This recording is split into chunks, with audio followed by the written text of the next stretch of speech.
सोचो, आप time machine में बैठे हो और 4000 साल पीछे चले गए। आप एक चहल पहल वाली सिटी में हो। यह है इंडस वैली सिविलाइजेशन। ये सिविलाइजेशन आज के इंडिया और पाकिस्तान में थी।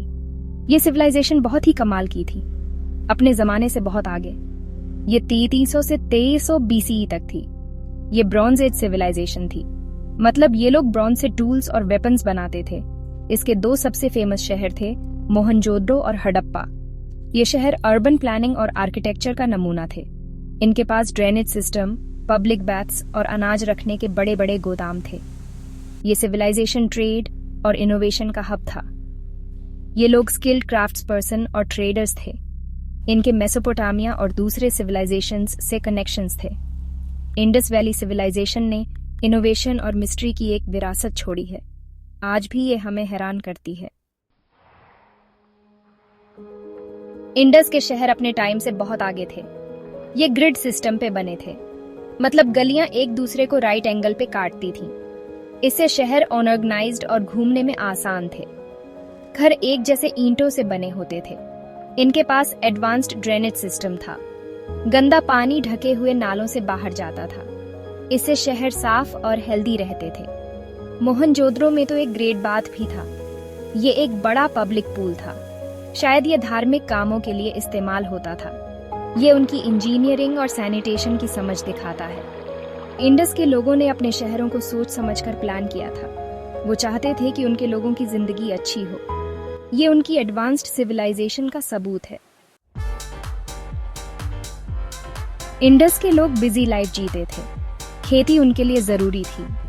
वो गेहूं, जौ और कपास जैसी फसलें उगाते थे। वो गाय, भेड़ और बकरी जैसे जानवर भी पालते थे। इंडस के लोग स्किल्ड क्राफ्ट्स पर्सन थे। वो सुंदर मिट्टी के बर्तन, ज्वेलरी और खिलौने बनाते थे।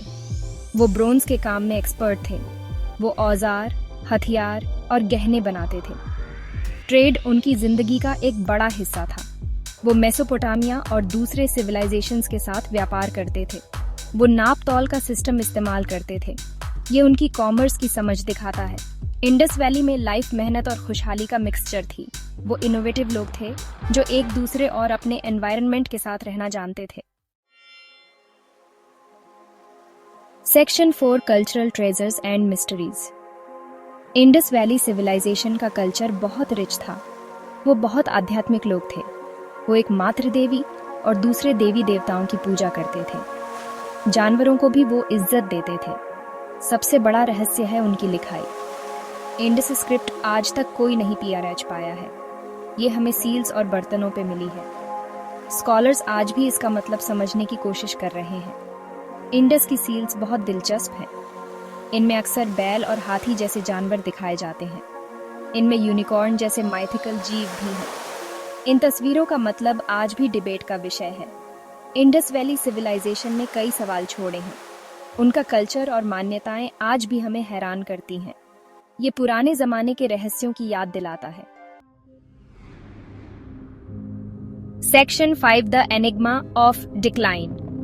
1900 BCE के आसपास इंडस वैली सिविलाइजेशन का पतन शुरू हो गया। इसकी असली वजह आज तक पता नहीं है। स्कॉलर्स ने कई थ्योरीज दी हैं।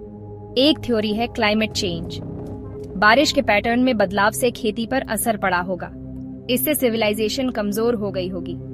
दूसरी थ्योरी है हमला। आर्यों जैसे नए लोगों के आने से पुराना सिस्टम बिगड़ गया होगा। लेकिन बड़े हमले का कोई साफ सबूत नहीं है। ये भी हो सकता है कि ज्यादा आबादी या बीमारी जैसी इंटरनल वजहों ने पतन में योगदान दिया हो। सच्चाई शायद इन सब वजहों का मिक्सचर है।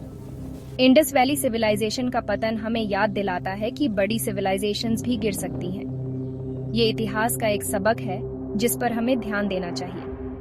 अपने पतन के बावजूद इंडस वैली सिविलाइजेशन ने साउथ एशियन हिस्ट्री और कल्चर पर एक गहरी छाप छोड़ी है।